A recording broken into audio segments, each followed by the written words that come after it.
In the early hours of a cold night in 1979, the Miller family's private jet vanished from radar, disappearing without a trace over the vast expanse of the ocean.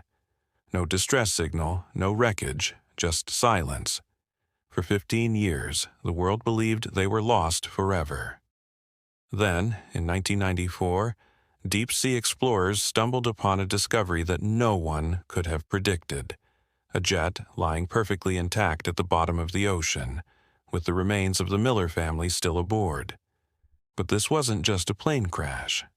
What they found inside raised even more chilling questions, and a mystery far darker than anyone could have imagined.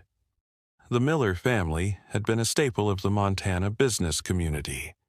Howard Miller, 45, a prosperous businessman with a sharp mind for corporate investments, sat at the helm of the family's empire. His wife, Evelyn, 42, was known for her quiet elegance, often accompanying him to business events. Their 2 children, Jason, 18, a college freshman with a promising future, and Tara, 16, a high school junior with dreams of becoming a writer, rounded out the family. The flight on the private jet was supposed to be routine, a quick business trip to meet with some partners in California. The plane had been flying for years without incident, trusted by the Miller family for countless trips. It was a reliable mode of transport, known for its speed and comfort. But on that fateful night, the plane never reached its destination. After takeoff from Billings, Montana, the jet climbed to cruising altitude. Everything appeared normal. There was no sign of distress, no immediate issues, and then the jet disappeared from radar. Hours passed without word from the plane. A massive search ensued, but nothing was found. No wreckage, no sign of the plane, no floating debris. Authorities, puzzled and confused, announced the Miller family was missing. Despite an exhaustive search from both the military and private agencies, the jet was never located. The case soon went cold. Over the years, the story faded from the headlines, and the Millers were written off as victims of a tragic accident at sea. No one ever questioned it. 15 years later, in 1994, a group of deep-sea explorers working off the coast of California made an extraordinary discovery. While conducting a routine geological survey, their sonar picked up an unusual shape on the ocean floor. They thought it was just another shipwreck, but when they sent a submersible down to investigate, they found something entirely unexpected. A jet, sleek, intact, and unmistakably the Miller family's plane. They had found it, at the bottom of the ocean. As the team carefully began retrieving the wreckage, it became clear that the plane's landing wasn't typical. It was as if the jet had been placed there, its interior nearly intact despite spending 15 years submerged in the ocean. The personal belongings inside, clothing, photos, and a wallet, seemed almost preserved. Yet, the most disturbing discovery came when the team found a briefcase tucked away in one of the compartments. Inside the case were documents, aged and worn, with some pages barely readable. Among them was a contract signed by Howard Miller, detailing a mysterious business deal with a redacted name. But it didn't stop there. The shocking twist came when the explorers discovered a brass key, marked with the initials LR, and a number that didn't correspond to anything in official records. What had really happened to the Millers? Why had the jet ended up in the ocean? And who had been involved in their disappearance? For Mariah Rain, 22, niece of the missing family, the discovery felt like a calling. She had heard whispers all her life about her uncle's disappearance, but the truth had always seemed out of reach. Until now. The wreckage raised more questions than it answered, and Mariah knew that the official story wasn't the whole truth. Someone had hidden it. Someone had buried the real story deep under the surface. And it was time for her to uncover it. Mariah's mind raced as she sat in her small apartment, staring at the photographs of the wreckage that had been sent to her from the deep-sea exploration team. The jet, perfectly preserved, was too much of a coincidence. There was no way the Miller family had crashed and disappeared, like the official story said. They were too successful, too well known to simply vanish. Her uncle, Howard Miller, her aunt Evelyn, and her cousins, Jason and Tara, had been the epitome of success in their small town. Howard had built an empire from the ground up, and Evelyn had been the kind of woman who held the family together with grace and intelligence. They didn't just disappear, and they certainly didn't end up in the ocean 15 years later without leaving a single clue. Mariah leaned forward, pulling the official government file she had managed to secure under the FOIA, Freedom of Information Act, from a local archive. She had spent weeks following leads, gathering papers, and connecting dots. But nothing prepared her for what she was about to uncover. The first red flag appeared when she read through the initial investigation summary from 1979. The document was brief, stating that the jet likely crashed into the Pacific Ocean, and due to the vast area of search, no wreckage was found. The report noted no obvious signs of foul play, and the investigation had been closed within 2 weeks. But there was something more. A small note in the corner of the file mentioned that officials were unable to confirm the plane's final location. Mariah immediately flipped through the rest of the documents, searching for a mention of the jet's route. Nothing. It was as if the case had been designed to disappear, like someone had wiped it clean, ensuring that the real truth would never surface. Mariah's fingers trembled as she went through the rest of the file. Among the evidence was a police report from a local officer who had stated that a witness had seen a black car parked near the runway just before the plane took off, but no one had ever followed up on this lead. Her heart pounded as she made a mental note. It was time to find out who owned the black car and why they were there. The next day, Mariah traveled to Billings, where the Miller family had lived and where the jet had originally taken off. She visited the old airport, now a small commercial hub, and spoke to a former airport worker who had been employed there in 1979. The man, now in his late 70s, remembered the night the Millers took off. He seemed hesitant at first, but once he learned who Mariah was, his demeanor changed. "I remember that night," he said, adjusting his glasses. "I was working the evening shift and I saw the jet taxiing. It was late, but everything looked normal. What I didn't see was any clearance for their flight." "What do you mean by no clearance?" Mariah asked, confused. "Usually, there's a flight plan that gets approved. I checked the schedule that night, and I don't recall the Millers' flight being logged. There was no official paperwork." Mariah's breath caught in her throat. Could the Miller family have been taken without any official clearance? Had they been targeted for some reason? She dug deeper into airport records and found that Howard Miller's flight plan was missing from official logs. No one had noticed at the time, but the records were purposely incomplete. Someone had intentionally removed all traces of it.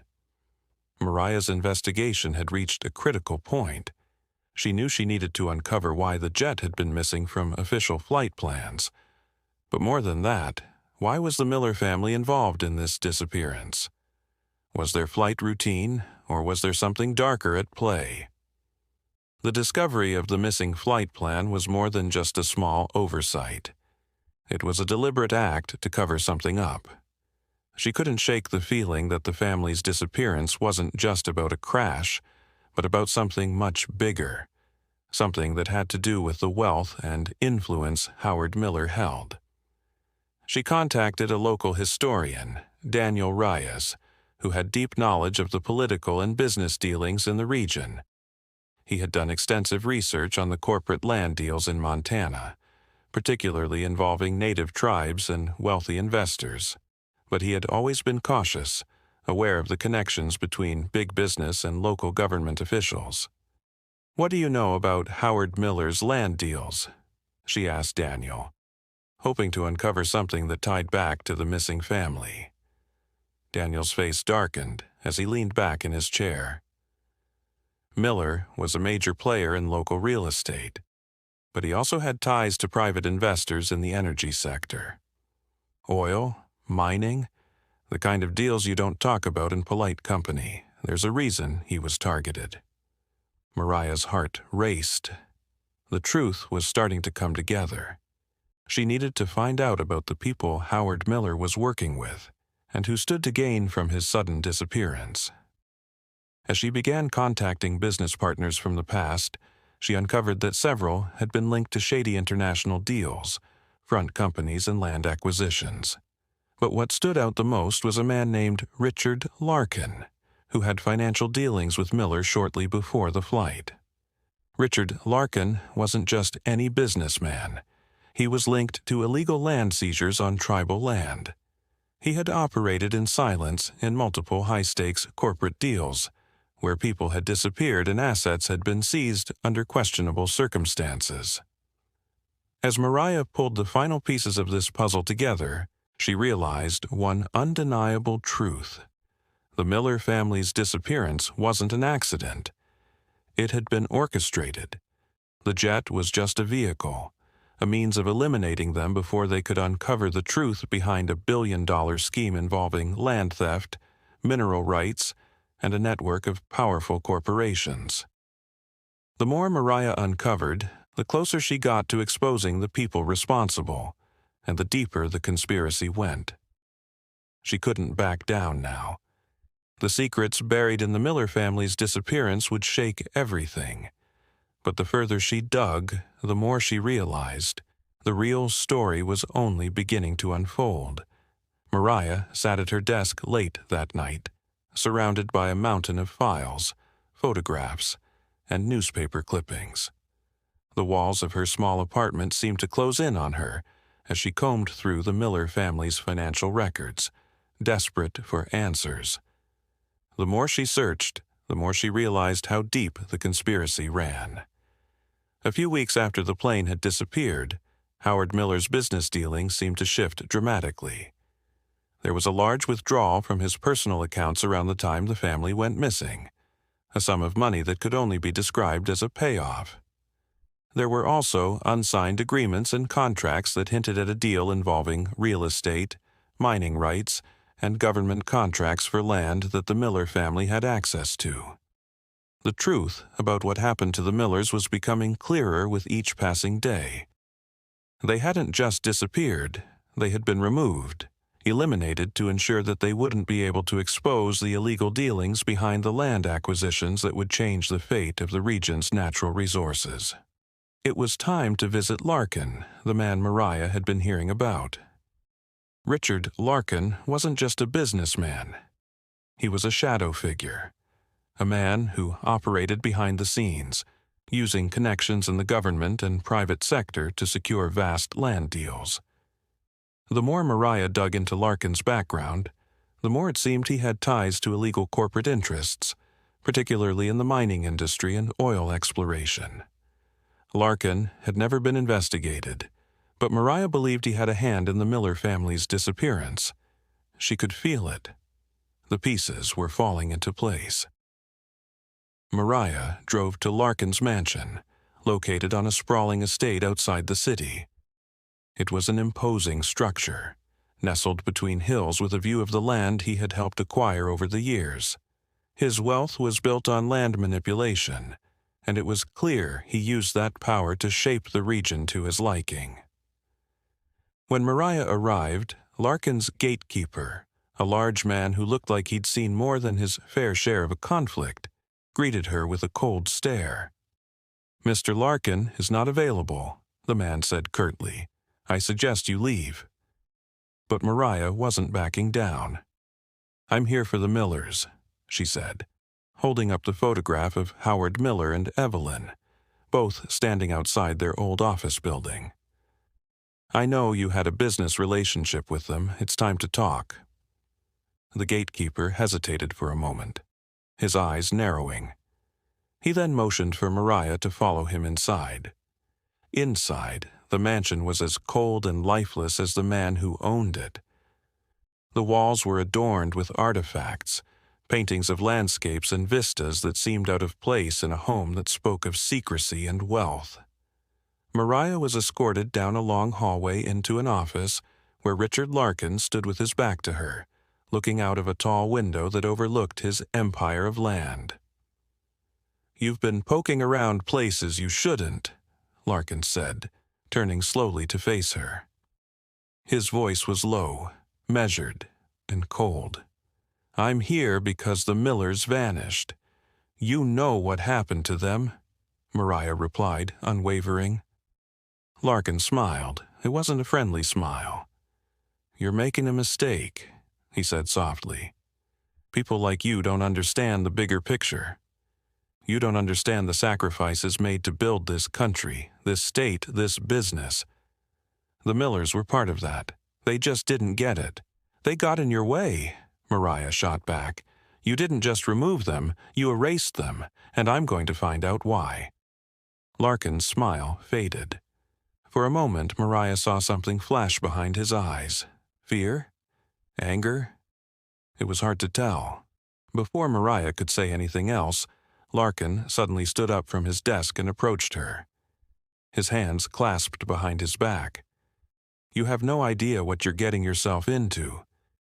You think you're just investigating some old case, but you don't know the full scope.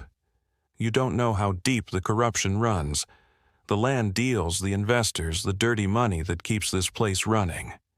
The Millers knew too much. They were useful, but then they became a liability. They thought they could control things, but they didn't understand the game."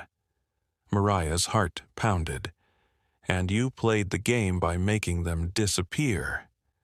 Larkin leaned forward, his eyes narrowing. "This isn't just about the Millers, little girl. This is about generations. The land is worth more than any one family's life. It's about power. The Millers weren't the first to disappear, and they won't be the last. You want to know the truth? Start digging deeper." Larkin turned abruptly and motioned for the gatekeeper to escort her out. Mariah stood still, absorbing his words. Something wasn't right. She had gotten too close. And now Larkin's warning felt like more than just an attempt to intimidate her. He knew she was onto something bigger than the disappearance of her family. As Mariah left the mansion, her mind raced. What did Larkin mean by generations? Was this land theft just about the Millers, or was it part of a longer systemic operation? She had to find out. Back in her car, she pulled out the documents from the briefcase found in the wreckage of the jet. She scanned through the papers again, the ones Howard Miller had signed. A mysterious name appeared again, redacted from the contract. But there was one thing that stood out. The initials, J.D., were written at the bottom of a letter sent to Richard Larkin. Her pulse quickened. J.D. was the key to unlocking everything. The truth was starting to unravel, but it was clear that the closer Mariah got to the full story, the more dangerous it became. She couldn't stop now. She couldn't let them silence her. She was going to find J.D., and she was going to bring everything to light, no matter what it cost.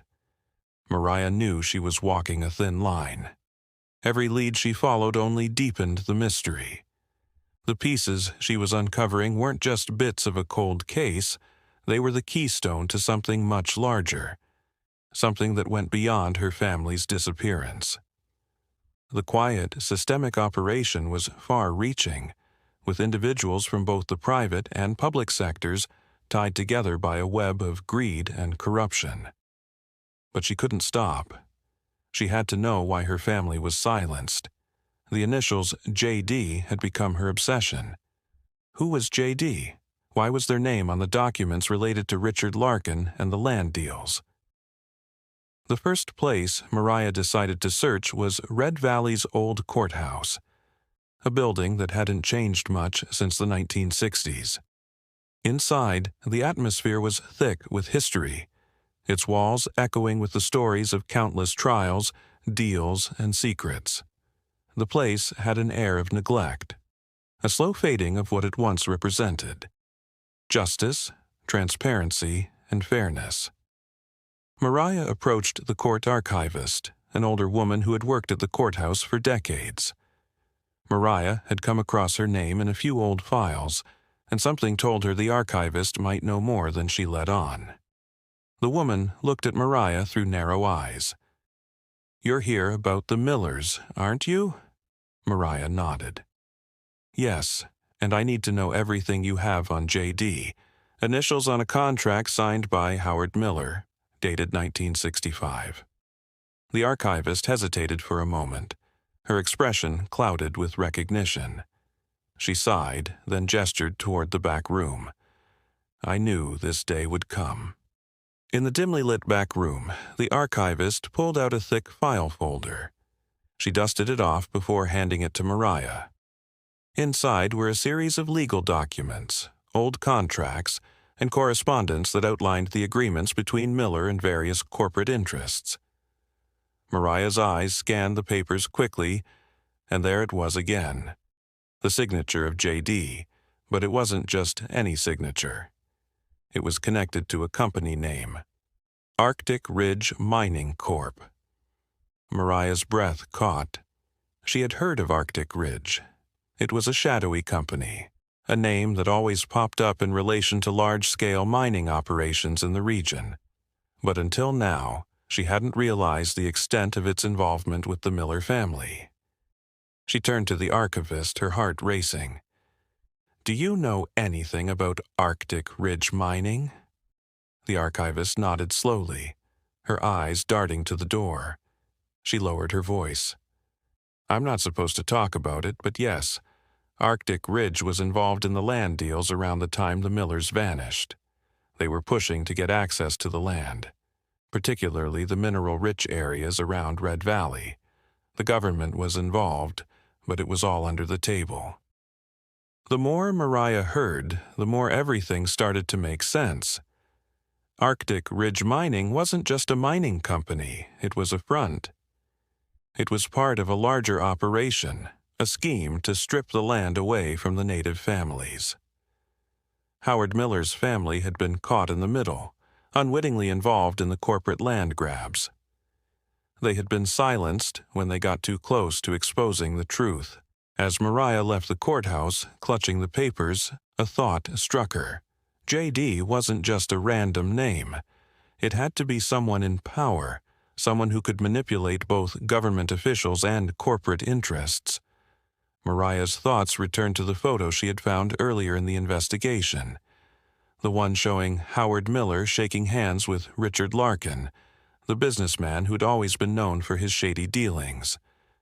But what caught her attention now was the man standing in the background of that photo, a government official, tall and stern-looking, watching the exchange.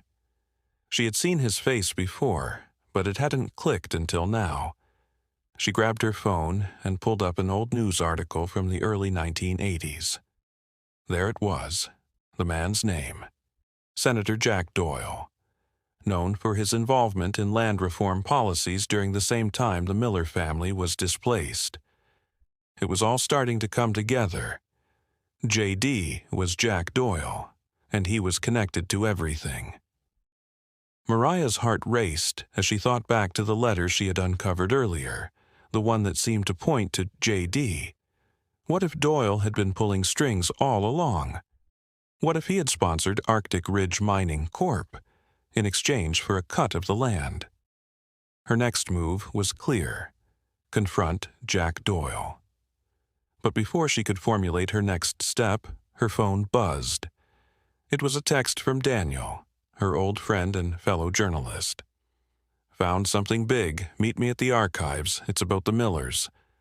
She stood up quickly, grabbed her jacket, and rushed out of the building. When Mariah arrived at the archives, Daniel was waiting for her, holding an old government file. "You need to see this," he said, handing her the file. "I found something that ties Senator Doyle directly to the land deal. and I think you're going to be shocked by what I uncovered." She opened the file, and inside she found a formal letter addressed to Jack Doyle from a private corporation. It was a bribery agreement, laying out how Doyle had been paid off to push through land grabs and expropriation policies targeting Native families.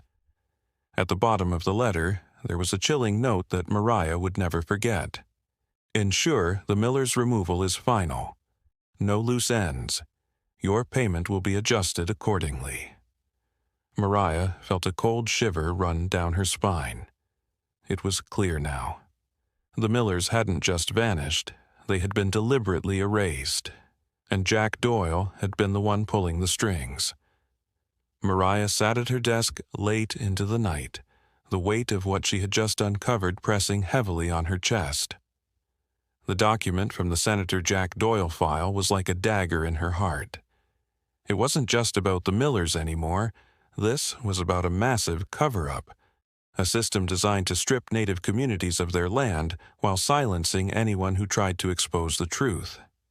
Jack Doyle's involvement in the forced relocation, the fraudulent land deals, and the systematic silencing of people like the Millers was becoming too clear to ignore. But the most chilling part? Mariah was now in the crosshairs of the same powers that had done everything they could to bury the truth for over 15 years. The next morning, Mariah decided she needed to confront Jack Doyle directly. She had been investigating for months, and she now had the proof. She couldn't waste any more time with shadowy figures and cryptic documents. She had to face him. She knew it wouldn't be easy, but she was determined to see this through. Mariah pulled up Doyle's office address on her phone. The senator's office was located in Helena, the state capital, where political power and corruption often intertwined in ways the public would never fully understand. The drive to Helena took several hours. The landscape outside Mariah's window passed in a blur: vast prairies, towering mountains, and the endless horizon that made the country seem boundless. Yet, in Mariah's mind, all she could see was the picture of the Miller family, their faces haunting her with every mile she drove. When she finally arrived at Doyle's office, she took a deep breath. She could already feel the weight of the moment pressing down on her. She wasn't just about to confront a politician. She was about to confront someone who had the power to erase history, silence families, and perpetuate the exploitation of native lands. The receptionist in Doyle's office greeted Mariah with a polite smile. But when Mariah mentioned that she wanted to speak to the senator about the Miller case, the receptionist's demeanor shifted. "You'll have to schedule an appointment with Senator Doyle," she said, her tone now cool. Mariah wasn't interested in appointments. "I'm not leaving until I speak with him," she replied, her voice firm. She had come too far to back down now. The receptionist, sensing Mariah's determination, picked up the phone and made a quick call. Mariah was told to wait in the lobby, and it wasn't long before a young assistant led her to a small conference room. Minutes later, Senator Jack Doyle entered. He was an older man now, his hair graying at the temples, but the sharpness in his eyes was as keen as ever. He carried himself with the air of someone who had been in power for too long. "I understand you have some questions, Miss Rain," Doyle said, sitting down across from her. He was calm, but there was an underlying tension in his voice, as though he already knew what she was about to ask. "I have more than just questions," Mariah replied. "I have evidence." Doyle's expression didn't change. "You've been digging, I assume." "I've been digging into the truth," Mariah said, laying out the documents she had found. The letters, the contracts, the bribery agreement. "I know what happened to my family, and I know you were part of it."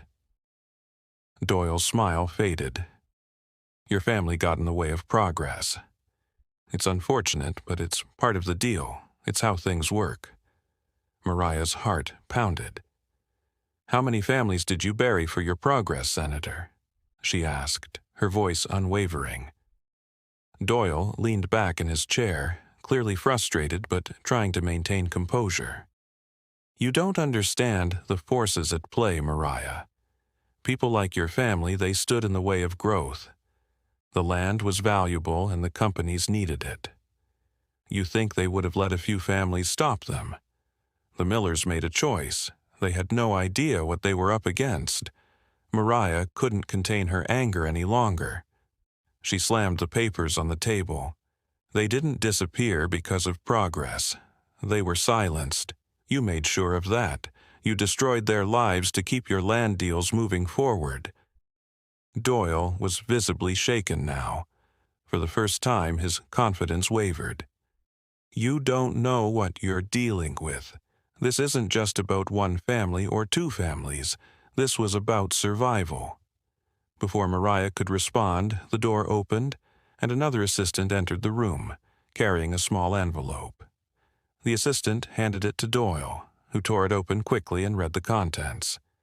His face went pale as he glanced at Mariah, then back at the letter. "What is it?" Mariah demanded. Doyle's expression was now grave. "This is from one of my colleagues in Washington. It's urgent." He stood up, his voice trembling for the first time. "We need to end this now." "And what?" Mariah asked, her heart racing. She had just broken through to him, and now he seemed to be backpedaling, as if the walls were closing in.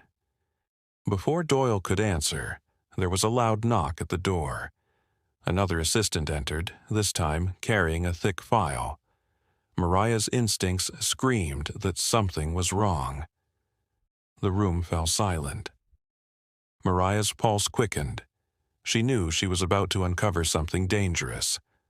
The last few words spoken by Doyle, however, lingered in the air. "We've tried to keep this quiet for too long, but now it's out of control." Mariah's hands trembled as she reached for the file. What other secrets lay inside? Mariah sat frozen for a moment, her eyes fixed on the thick file now in front of her. Her hand hovered over it, unsure if she was ready for whatever truth it might contain. Senator Jack Doyle stood across from her, visibly shaken, as if the contents of the file were something he had hoped to never be revealed. Without saying a word, Doyle gestured for her to open it. His face was pale, but his expression remained as cold as ever, though it was clear that something inside the file was about to change everything. She lifted the file, her heart pounding, and opened it carefully. Inside were photographs, letters, and several legal documents, each more alarming than the last. The first photo that fell out was grainy, but it showed a scene from a meeting in the late 1960s, just before the Miller family's disappearance. It was a secret meeting between Senator Doyle and corporate executives, their faces serious and intent on their conversation. But the image that caught Mariah's eye wasn't just the men gathered around the table, it was the figure in the corner. There, standing at the edge of the room, was Howard Miller, the man who had been the family's patriarch. The photo confirmed what Mariah had feared. Howard Miller had known something that had gotten him involved in a web of deception and corporate greed. But why was he in the room with these men? And why hadn't she heard about this meeting before?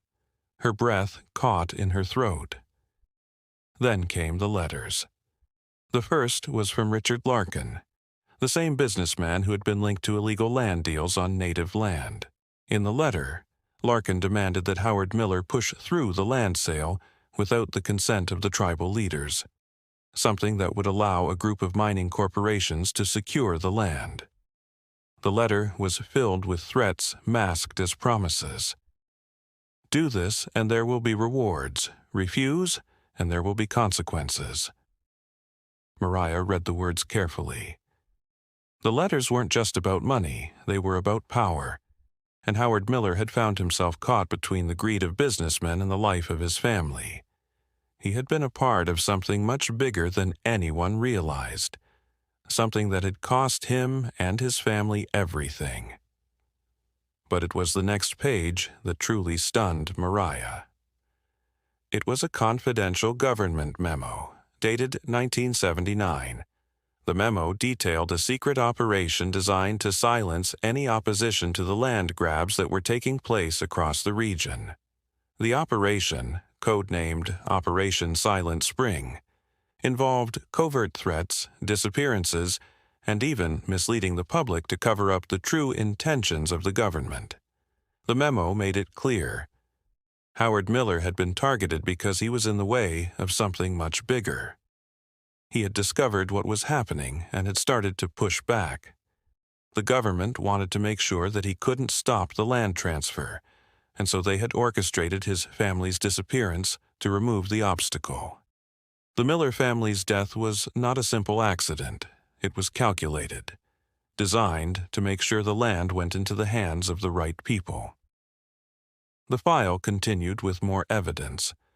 A legal contract signed by Senator Doyle, which was meant to smooth over the land acquisition, and personal correspondence between him and business leaders, offering money in exchange for influence.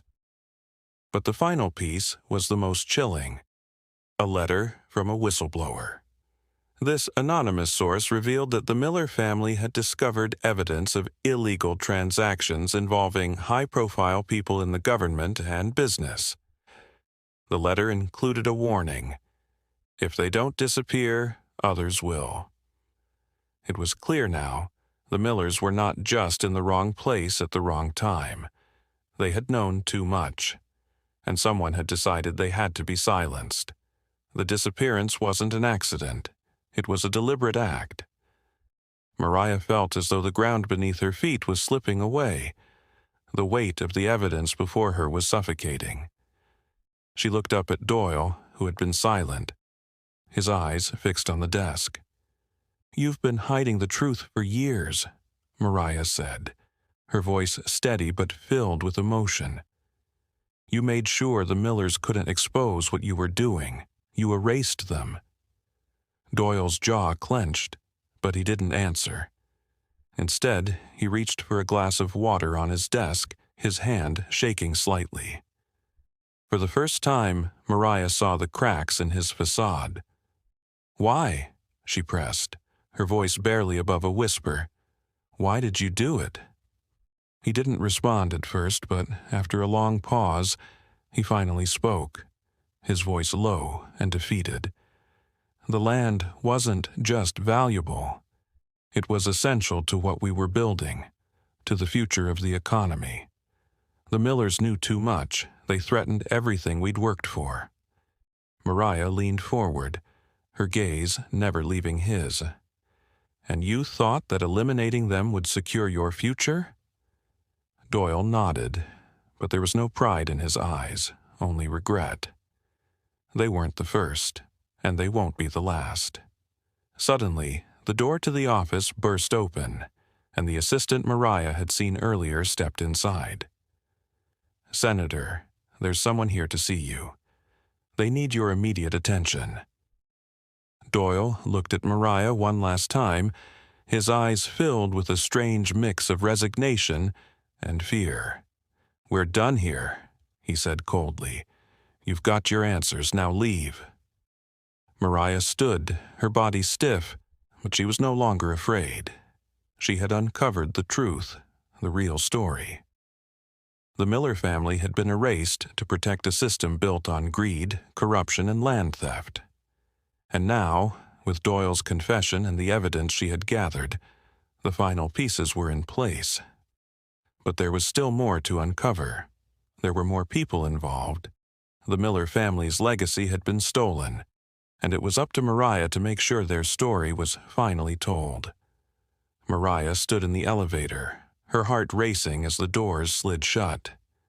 She hadn't expected Senator Jack Doyle's confession to feel like a victory. If anything, it was an uncomfortable realization that the truth, though painful, was only the beginning. The Millers had been victims of a systemic conspiracy, and now that the veil had been lifted, the full extent of what had happened was starting to settle into Mariah's mind. The files she had collected, the witness testimony, and the government memos painted a devastating picture. Howard Miller had been taken out for a reason far greater than anyone could have imagined. He had gotten too close to uncovering corporate corruption, illegal land deals, and a government cover-up that ran deeper than just one family's disappearance.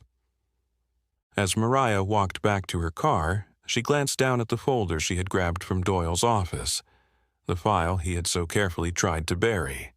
Inside it were names, dates, and the kinds of connections that destroyed lives in the pursuit of power.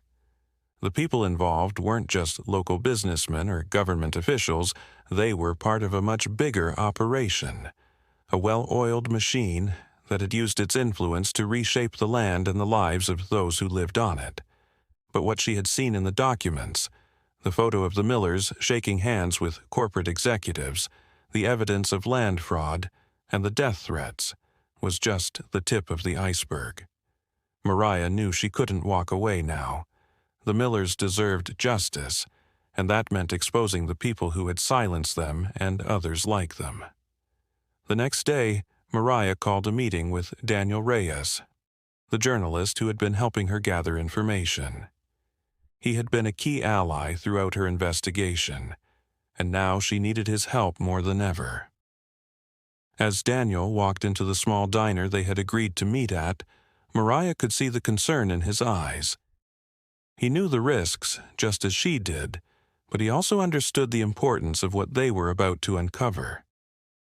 "Have you read the file?" she asked as soon as he sat down. Daniel nodded, his face grim. "I've been reading it all morning. This is worse than I thought, Mariah. The Millers weren't just targeted because of land. They were targeted because they knew too much.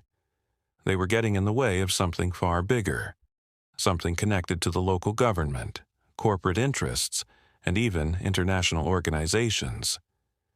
Mariah took a deep breath, her fingers tapping the edge of the coffee cup. "So, what do we do now? We know Doyle was involved, but there's more, so much more. We can't stop until we expose everyone involved in this." Daniel leaned forward, his voice low. "We need to dig deeper into the names on the list. Corporate connections, money transfers, and most importantly, who stood to gain the most from the Millers being removed. We already know it wasn't just about land. It was about resources, oil, and mining rights. But who owns the land now? Who's benefiting from this?" Mariah nodded. The answer was clear. Arctic Ridge Mining Corp., the company that had been tied to the land deal. It wasn't just about money, it was about control. The Millers' deaths were a way to ensure the corporations had complete access to the land without anyone getting in the way. "We need to find out who's behind Arctic Ridge," Mariah said, her eyes narrowing. "And we need to start with Richard Larkin." The next few days were a whirlwind. Mariah and Daniel reached out to their contacts, digging into Larkin's financial history. They discovered that Larkin wasn't just a businessman. He was deeply embedded in the mining industry, with ties to international conglomerates. But there was one name that kept coming up, J.D. Jack Doyle. It seemed that both men had worked together for years, securing land deals, bribing officials, and making sure nothing stood in the way of their massive mining projects. Mariah's instincts were sharp. She knew there was more to this than what met the eye. She spent the next few days tracking down Larkin's associates and former partners, all of whom were surprisingly reluctant to speak. But she finally got a break when one of Larkin's old colleagues agreed to meet. The man, a former business associate named Victor Green, was in his late 60s and had retired from the industry years ago. He seemed nervous at first but agreed to sit down with Mariah. "Larkin is a shark," Victor said, nervously looking around the diner. "He made his fortune by cutting deals that most people would never even consider. He had this way of getting people to sign things they didn't understand. And if they ever caught on to what was really happening, he knew how to make them disappear."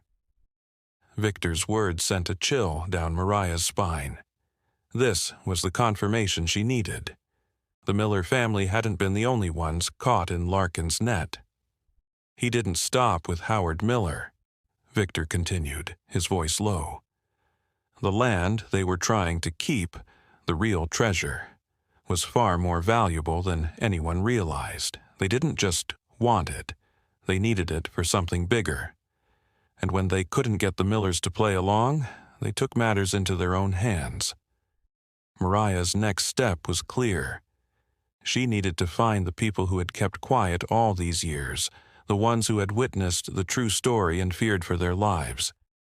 But she couldn't do it alone anymore. She needed someone who could help her navigate the complexities of the corporate world and the legal red tape that would inevitably come. Mariah made one final call to a local lawyer, someone who had previously worked on cases involving the Indian tribes and corporate land dealings. He had always been a silent ally, but now he had a lot more to say.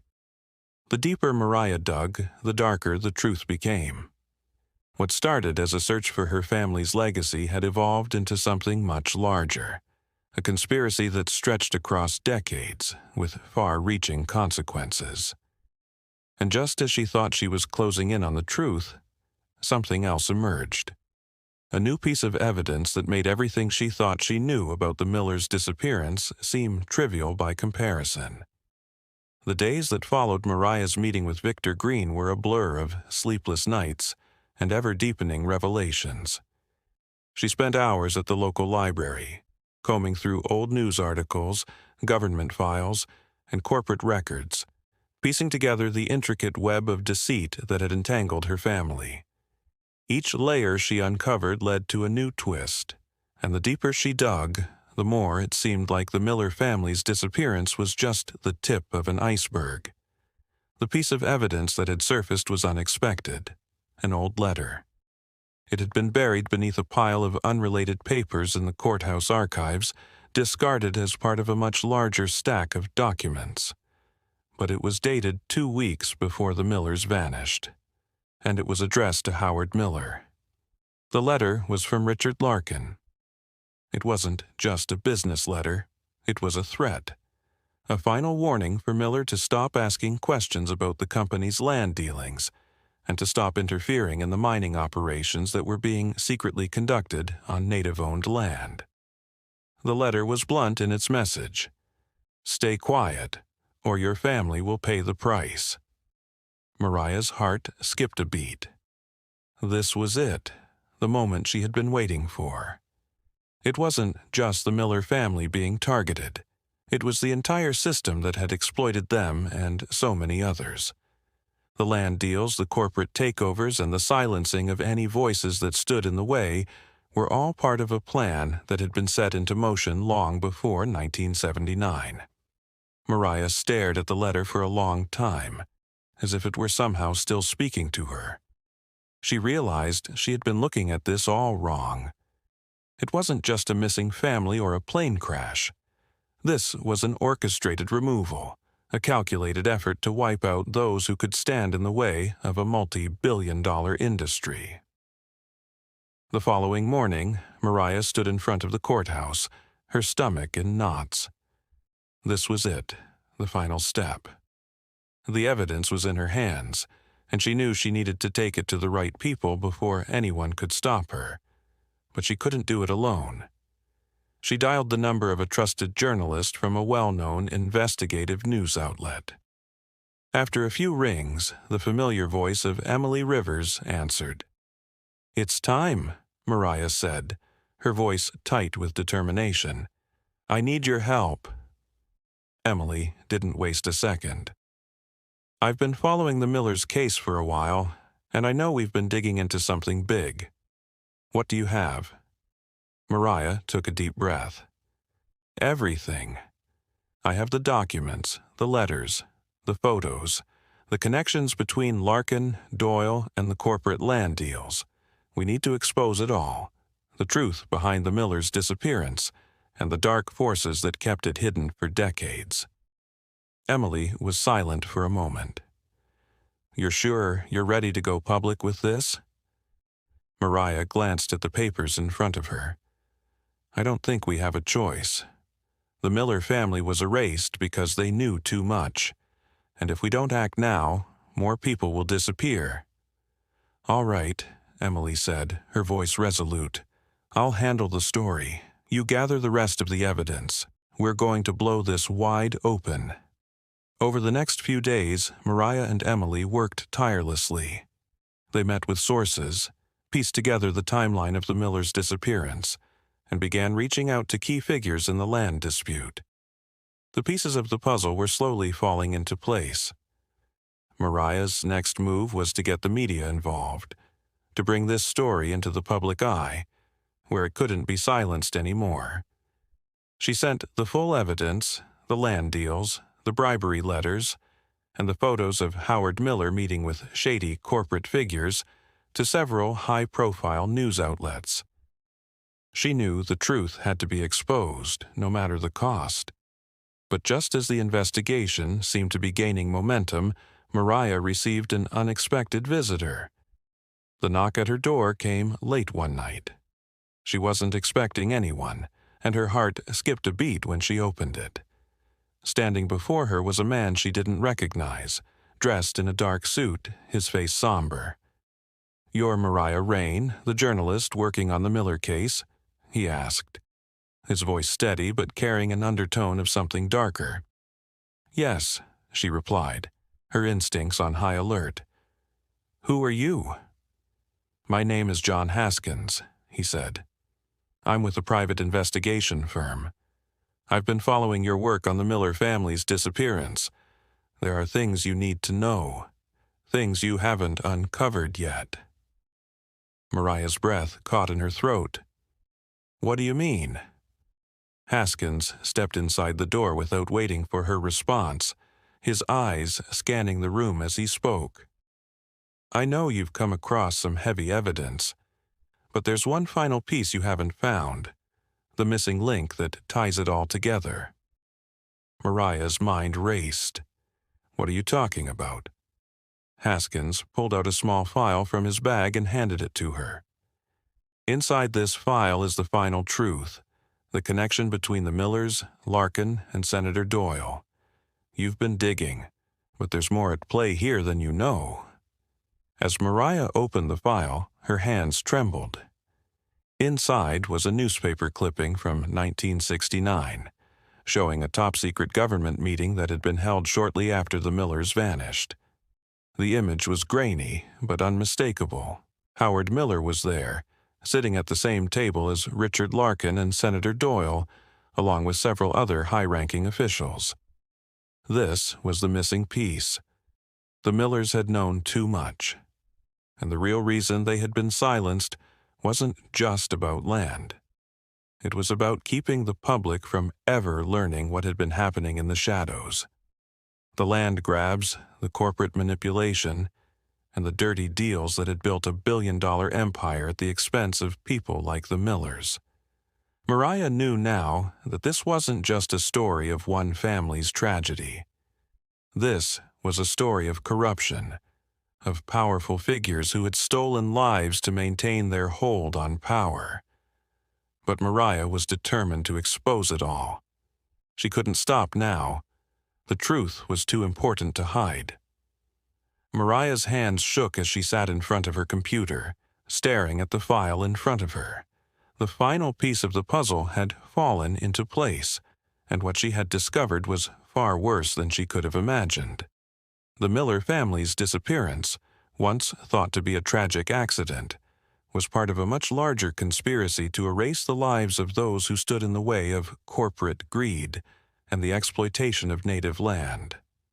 The file she had just opened contained a detailed government report from 1979, which Mariah had never seen before.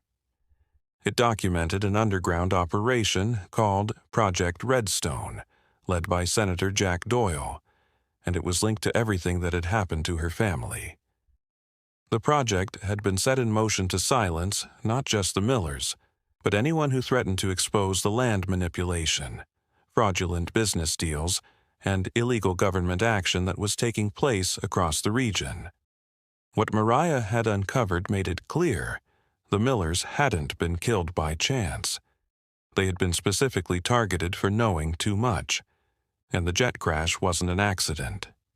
It was a deliberate act of murder, orchestrated by the same people who had been hiding behind closed doors for decades.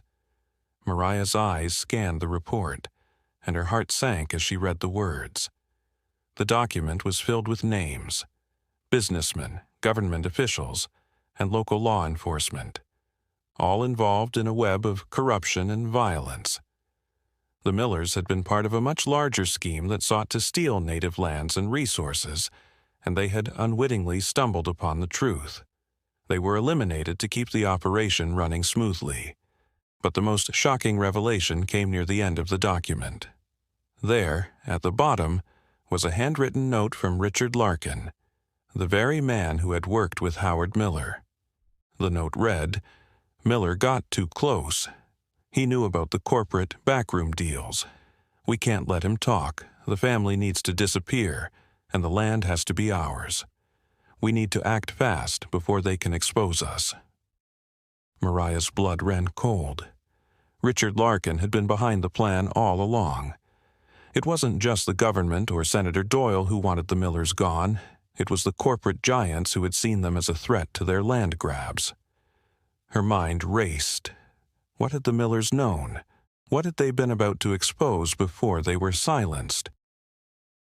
The next day, Mariah arranged to meet with Daniel Reyes, the investigative journalist who had helped her every step of the way. They had uncovered many dark truths together, but this was different. The scale of the conspiracy was now too big for them to handle alone. The truth needed to be shared with the world, but it was dangerous. If Mariah wasn't careful, she might be the next to disappear. When they met, Mariah could see the concern in Daniel's eyes. He had seen the evidence, and he knew that this story was going to break wide open. But at what cost? "We have to be careful, Mariah," Daniel said, his voice low. "The people involved in this are powerful. We can't trust anyone, not even those who say they're on our side." "I know," Mariah replied, her voice tight. "But they need to know the truth. They can't hide it anymore." Daniel nodded. "We have to act fast before they can bury this completely." They spent hours going through the evidence, making sure everything was in order. Mariah had carefully documented each discovery: the business contracts, the bribery letters, the illegal land transfers, and the government memos that exposed the extent of the conspiracy. But as the hours ticked by, something nagged at the back of Mariah's mind. What had happened to the Millers after the plane went down? They had never been found. Only their jet wreckage had been discovered, seemingly untouched, lying at the bottom of the ocean. Had the family really been on that plane when it went down? Or had they been removed before the jet was sabotaged? Mariah needed to know the truth, but there was still one piece missing: the identity of the people behind it all. That night, Mariah couldn't sleep. She stared at the documents spread out in front of her, trying to piece together what had happened. There had to be a connection between the corporate interests, the land deals, and the silencing of the Millers. She knew they were close to the truth, but there was something she was still missing. The next morning, she received an unexpected call. It was from a former colleague of Howard Miller's, someone who had been working closely with him before his disappearance. The man, John Maxwell, had been part of Miller's team but had left abruptly after the plane crash. "Mariah," John said when she picked up the phone, "I think I know what you're looking for." "What do you mean?" Mariah asked, her pulse quickening. "I don't have much time, but I know where the real records are. I know where Miller's final files were kept, and I think I know who really orchestrated the crash." Mariah's heart pounded in her chest. This was it, the missing link. "Where?" she asked. "I'll tell you. But you need to be careful. It's not just about the land anymore. There's something much bigger going on, something that could take down a lot of people in high places. Meet me tonight, and I'll show you everything." That evening, Mariah met John Maxwell at an abandoned warehouse near the edge of town. The building had long since been forgotten by most, but it held the answers she was seeking. John handed her a box filled with old files, documents, and photos. He looked around nervously, as if expecting someone to follow him. "I don't want to be part of this anymore," he said quietly. "But I can't let you do this alone." Mariah flipped through the papers, her eyes widening as she saw the final pieces of the puzzle falling into place. There, in black and white, was the full story. Richard Larkin, Senator Jack Doyle, and several other businessmen had all been involved in the disappearance of the Millers. But the shock came when she saw one name that stood out: Governor Robert Daniels, a name she had never seen before. It wasn't just about the land, it was about money laundering, illegal mining operations, and corporate manipulation on a scale that Mariah could never have imagined. The walls were closing in. The truth was finally out, but it was clear that bringing these criminals to justice was going to take everything Mariah had. She had to act fast. There were forces at play now, forces who would stop at nothing to protect their secrets. The final revelation was within reach, but could Mariah expose it all before those in power silenced her for good? Mariah stood in the dimly lit warehouse, the stack of documents in front of her heavy with the weight of truth. She had spent months uncovering the dark secrets behind the disappearance of her family, and now the final pieces of the puzzle had fallen into place. The names on the documents, the connections, and the hidden agendas were all laid bare, but Mariah knew the hardest part was yet to come. The Miller family hadn't been the only victims. The powerful people behind their disappearance had left a trail of devastation that spanned decades, affecting countless lives. The land they had lost, the resources stolen from their people, were just the beginning of what would eventually lead to an even more shocking revelation. Mariah knew she had to go public. She couldn't wait any longer. The truth about her uncle, her aunt, and her cousins had been buried for too long, and if she didn't act now, their voices would remain silenced forever. But even with all the evidence in her hands, she couldn't help but feel the danger lurking in the shadows. The people involved in this conspiracy had made sure their tracks were covered, and now they would stop at nothing to prevent the world from learning what had really happened. But Mariah was ready. She had fought too hard to back down now. The first thing she did was reach out to Emily Rivers, the journalist she had trusted from the beginning. Emily had been the one to help her understand the bigger picture, the one who had kept her grounded when the pieces of the puzzle seemed too far out of reach. Together, they had uncovered more than either of them had imagined. But now, it was time for Emily to help her bring everything to light. "We're going to expose it all," Emily said over the phone, her voice steady with determination. "Every name, every deal, every cover-up. We'll bring this to the public." Mariah nodded, knowing that Emily was right. This wasn't just about one family's tragedy anymore. This was about uncovering the corruption that had plagued the region for decades. It was about making sure that the Millers' deaths were not in vain. But as Mariah prepared to send the final report to the news outlets, a sudden feeling of unease washed over her. She couldn't shake the feeling that someone was watching her. The deeper she dug into this investigation, the more it seemed like she was becoming a target herself. The names she had uncovered, Richard Larkin, Jack Doyle, and Governor Robert Daniels, were all part of a vast network of powerful individuals who would do anything to protect their interests. Mariah's suspicions were confirmed when she received an anonymous phone call late that night. The voice on the other end was distorted, barely audible, but Mariah could tell the message was meant for her. "You're getting too close," the voice said coldly. "If you know what's good for you, you'll stop digging. If you don't, you'll be next." The line went dead before Mariah could respond. Her pulse quickened. The warning was clear. Whoever was behind this didn't just want to bury the Millers' legacy. They wanted to make sure no one ever uncovered the truth. But Mariah was undeterred. The fear that had crept into her bones only fueled her determination. She had come too far to turn back now. The world needed to know what had happened, and she would make sure they did. She met with Emily Rivers the next morning at a secluded cafe outside the city. They had spent months piecing the story together, but now it was time to bring it into the light. They reviewed the final draft of the article, which would serve as the foundation for their investigation. The story would include everything: the millions of dollars at stake, the illegal land seizures, the corrupt government officials, and most importantly, the Miller family's tragic fate. Mariah's heart pounded as they finished the final edits. It was ready. "We're doing the right thing," Emily said, her voice reassuring.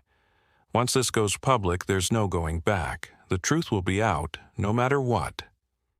Mariah nodded. She knew the risks, but she also knew that the Millers had to be remembered. Their story had to be told. That night, Emily published the article, and within hours, it spread like wildfire across the news. The corruption, the cover-up, and the tragic fate of the Miller family were finally exposed to the world. The article laid bare everything Mariah had uncovered: the business dealings, the illegal land grabs, and the complicit government officials. And at the center of it all was the Miller family, erased because they had dared to fight back. But as the article gained traction, Mariah knew the battle was far from over. The powerful people she had uncovered wouldn't let this go without a fight. They would try to silence her. They would try to discredit the story. But Mariah was prepared. She had already set up interviews, documented the evidence, and made sure the truth would reach the public. As the story went viral, local authorities began to reopen the investigation into the Miller family's disappearance, and pressure mounted on Senator Doyle and Richard Larkin. Public outcry grew, with calls for accountability, justice, and the return of the stolen land to the Native communities who had been wronged. Mariah felt a sense of relief, but also resolve. The journey had been long, painful, and full of danger. But she had done it. The Millers' story was no longer a mystery. It was a legacy of truth that would never be erased. In the final moments of the investigation, Mariah stood before the Red Valley Reservation, watching the sunset over the land that had been stolen. The world had finally heard the truth, and she could feel a sense of peace settling over her. The Millers were no longer just a missing family. They had become symbols of resistance, of the fight for justice, and of the truth that never dies. The legacy of Howard, Evelyn, Jason, and Tara Miller would live on, not in the quiet of the past, but in the voices of those who had refused to let their story be forgotten.